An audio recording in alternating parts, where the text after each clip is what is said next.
Some of the advantages of using EFI rather than mechanical means of supplying fuel and spark to the engine really come to fruition after you've mapped the engine. Things like closed-loop oxygen sensing, knock control, and individual cylinder corrections can be done on the fly in real time by the ECU. Let's take a look at each one and see what we can learn. When we talk about closed-loop control, we simply mean that we are taking the information that the oxygen sensor is giving us and using it as part of a calculation on the next engine cycle. So here is the difference between open loop and closed loop. When the ECU is in open loop, it makes an assumption that the values that the tuners put into the tables are correct. If there's a tuning error or a calculation error, nothing is done about it. When operating in closed loop, the ECU pays attention to what the oxygen sensor is reading. For example, let's say the day you mapped the engine on the dyno, it had a target air-fuel ratio of 13:1. You've put the numbers in the base fuel table on that day, and on those conditions, you got an air-fuel ratio of 13:1. But for various reasons, as the vehicle's been operated in real life, some of the conditions have changed, and there's a slight amount of error. Maybe now we're running at 13.3:1 instead of the target of 13:1. In open loop, that error would simply be ignored.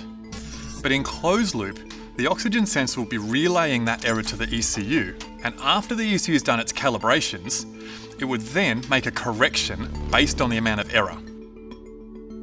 This adds a lot of flexibility and performance to the tuner's ability to make the engine run well at all times, not just on a single day under a single set of conditions.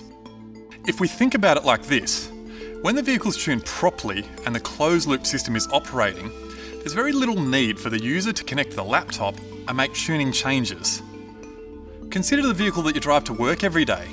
Do you really need to keep a laptop in the back seat just in case? Not typically. And your aftermarket ECU can behave in exactly the same way. Let's take a look at knock control. Knock control is also one of the systems that can be used in open or closed loop. But to do knock control, we need a knock sensor. This is normally some sort of piezoelectric microphone that attaches to the engine and listens for a specific range of frequencies or noise that the engine makes during abnormal combustion events. When these events occur, the ECU detects the unique noise coming from the sensor and records a knock event. Whether or not the ECU decides to do anything about it depends on whether you've selected an open or closed loop knock control strategy. If we're in closed loop, the knock control system will adjust the ignition timing to try and contain or eliminate the amount of knock that's occurring. So for example, you've tuned the engine on the dyno and everything was great. But when you deliver the car to the customer, or it might be your own car, you find yourself with a tank of low octane fuel, much lower octane than what the engine was tuned on. Suddenly, the engine starts to experience a small amount of knock. In open loop, the engine would continue to knock until that whole tank of fuel was used. But using a closed loop strategy, the ECU would adjust the ignition timing signals on its own and avoid the detonation and engine damage.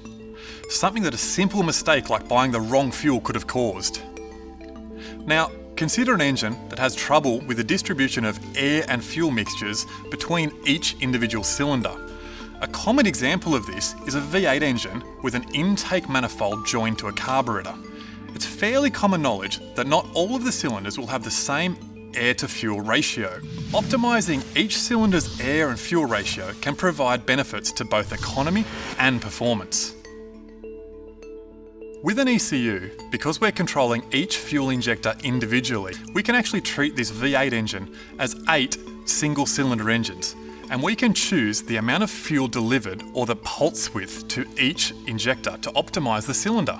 You could even, for example, have a different kind of injector in any cylinder you want, and the ECU could simply run the program, understand the changes, and compensate for that mathematically.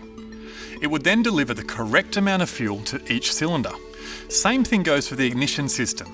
If you have a particular cylinder that you've been measuring a higher or lower exhaust gas temperature than the rest, you can change the ignition timing not for the whole engine, but for each individual cylinder. Let's take an example.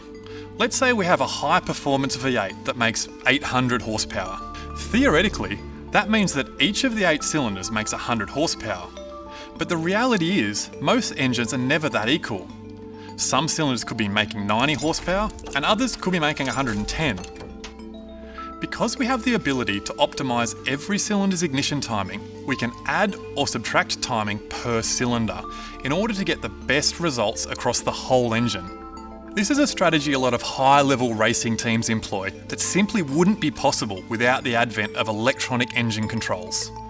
For these and many other reasons, things like boost control, drive-by-wire throttle control, traction control, variable cam control and countless others, the EFI system and the ECU that's controlling the system offers tremendous advantages over previous methods like carburetors and distributors. We really hope that you've enjoyed this introductory video, and we hope now that you're confident to get started in the world of EFI tuning using fuel injection.